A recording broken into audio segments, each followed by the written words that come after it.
We ended up getting a new DRZ model before we got Grand Theft Auto 6. In my last video, I went over my overall thoughts on the new bike that's coming out, but it made me think of 5 modifications that I think are must-haves for the DRZ400.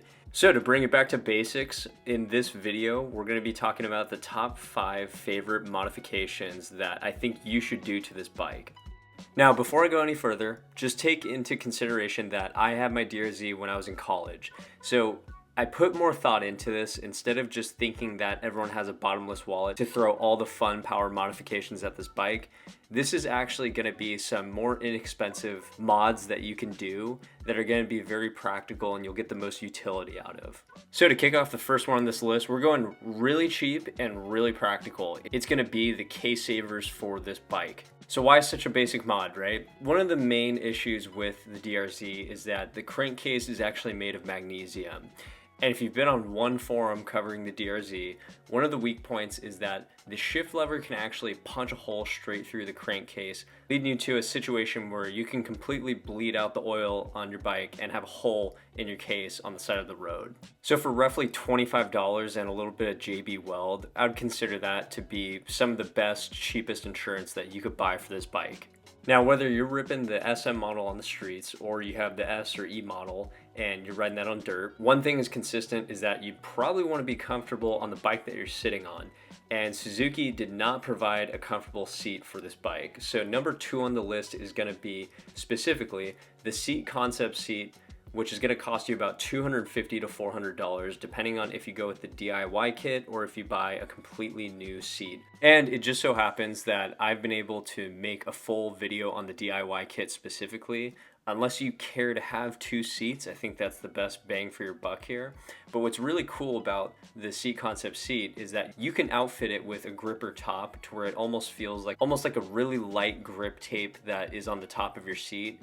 So if you ride through any humidity or wet conditions in general, you're not going to be sliding around the vinyl seat that comes stock with the bike. Another really nice part about this kit is that it actually comes with low seat height configurations along with tall ones, but generally speaking, people who are 5'11 or 5'10 and below, they're going to benefit from the low seat height. That is what I had running on mine. And this does not compromise the actual comfortability of the seat itself.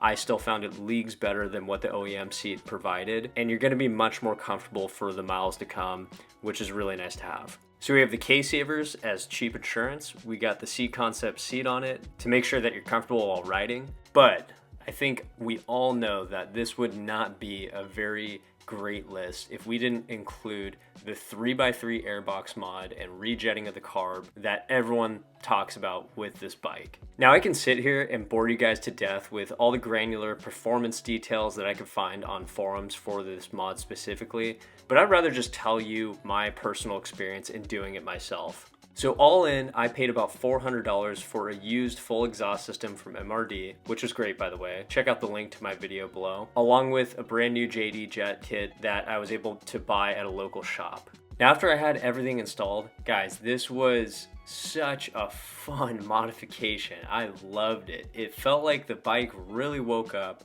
It just felt like the power band was so much more linear and it had a broader power band to work with. I don't know how to describe it other than it's not going to be some night and day difference in power, but it does feel like the torque comes on a little bit quicker and the bike overall just felt so much better. It was truly one of those mods where as soon as I was done with it and had it tuned, in my head I just kept asking myself, why did I not do this sooner? This is such a great modification to do, and even though it is a little bit more on the spendy side, try to get thrifty. Try to find a used set, whatever you're willing to compromise with, and get it done. Because if I ever own this bike again, which I probably will in the future, that is going to be immediately one of the first things that I do right out the gate. So with a nice little power mod, I think what makes the most sense next is number 4 being the gear ratio. For the DRZ that I owned, I was converting it to a Supermoto. So the main thing that I was trying to do was to expand the ratio out more, so when I went on highways and any sort of 60 mile per hour use case for that, it wasn't going to be completely gutless and revving it to the moon just to get it to 75 miles per hour. This is a really cost-effective option for modifying your bike. I spent about $100, got the front sprocket to 15, got the rear to 39. On and off highways was pretty decent in general for the street riding that I was doing, and it didn't feel totally gutless where I expanded it out too far and went too wide with the gear ratio that I was going with. So just feel it out. On the flip side, for the people who are riding in dirt, for every one tooth that you go up or down, that's gonna change the rear 3. If you start with 3 teeth in the rear up or down, depending on if you're going off-road or on street, that's the metric to go by, and just do the inverse of what I did if you're gonna take this off-road. Now this last one might be a little bit controversial, but I'm gonna throw it in there and see what everyone thinks. So with number 5, we have the Trailtech Vapor instrument cluster or computer, whichever you wanna call it. It's going to replace the odometer specifically on your DRZ. Now, some people might get uncomfortable with the idea of throwing on an aftermarket odometer and instrument cluster, but here's why I think it's worth it. The Trailtech Vapor is going to cost you around $150-ish.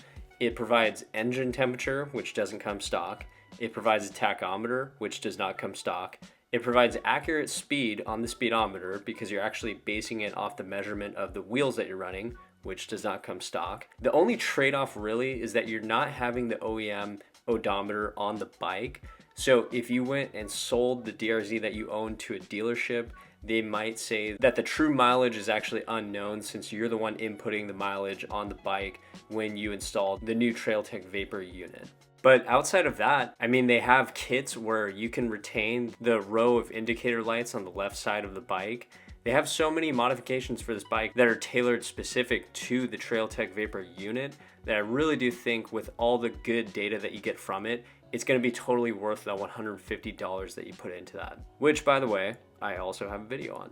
Alright guys, and that is going to wrap up the 5-tier list of mods that I think you should immediately do to your DRZ400. Now I want to call out one of the most obvious ones that I didn't talk about here, which was the Keihin FCR 39mm flat slide carburetor that everyone talks about because you do get a very solid performance bump from that modification. The reason why I didn't cover this is 1, I don't have experience with it, so it's kind of hard for me to speak to that, and 2, they're not readily available, where most of them you do have to buy them used, and there's not something on the marketplace where you could easily drop it into the bike without a little bit of tuning, a bit more of know-how and DIY experience, which is why I left it off this list. But I would really like to hear what everyone thinks about this list and any modifications that I left off this. There's so many different things that you could do to the DRZ400, but it's really just going to be based on preference and what you want to prioritize with the bike. So with that, if you guys made it to the end of the video, I just wanted to say thank you so much for watching this. I'd appreciate any sort of feedback you might have, and we will catch you on the next one.